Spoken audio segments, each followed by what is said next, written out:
রাষ্ট্র সংস্কারের ঐক্যমতে পৌঁছাতে রাজনৈতিক দলগুলোর সঙ্গে দীর্ঘ 10 মাস আলোচনা চলে ঐক্যমত কমিশনে। ঐক্য হওয়া বিষয় এবং নোট অফ ডিসেন্ট সহ সনদসই অনুষ্ঠান শুক্রবার। বুধবার প্রধান উপদেষ্টা ডক্টর মোহাম্মদ ইউনূসের নেতৃত্বে দলগুলোর সঙ্গে জরুরি বৈঠক করেছে ঐক্যমত কমিশন। তবে এখনও মতপার্থক্য কাটেনি রাজনৈতিক দলগুলোর।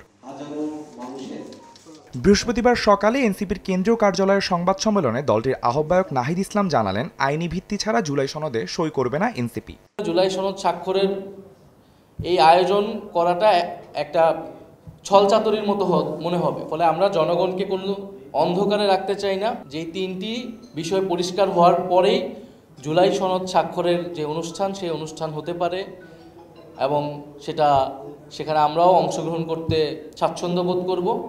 তবে এই বিষয়গুলোর নিষ্পত্তি না হওয়া পর্যন্ত আমরা জুলাই সনদে আসলে স্বাক্ষরের এটা একটা আনুষ্ঠানিকতা, সেই আনুষ্ঠানিকতার পার্ট হওয়া না হওয়া একই বিষয়। প্রাণ সসের মাখামাখি টেস্ট নুডলসকে করে তোলে আরো ইয়ামি আরো জোস। প্রাণ সস, সসের বস।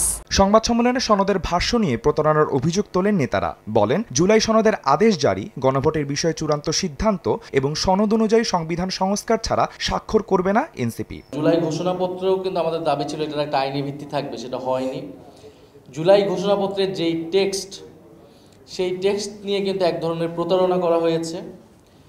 সেই টেক্সটটা আমাদেরকে দেখানো হয় নাই। আগে যে অংশ দেখানো হয়েছে ঘোষণাপত্র পাঠের সময় সেটা পরিবর্তিত হয়েছিল এবং সেটা অনেক কম্প্রোমাইজড একটা ডকুমেন্ট হয়েছে। সেখানে বলা হয়েছে সংসদে এটা ঠিক হবে এবং ঐতিহাসিক ন্যারেটিভের জায়গা থেকেও অনেক কিছু আসেনি গণ অভ্যুত্থানের। সংবিধানের মৌলিক সংস্কারের বিষয়ে আমরা যে বিষয়গুলোতে একমত হয়েছে এবং জুলাই সনদে সিদ্ধান্ত গ্রহণ করা হয়েছে সেগুলোকে অন্তর্ভুক্ত করা হবে এবং সেই সংবিধান সংস্কারকৃত 2026-এর সংবিধান হিসেবে বর্ণিত থাকবে, এমন দাবি আমরা সরকারের কাছে উপস্থাপন করতে চাই।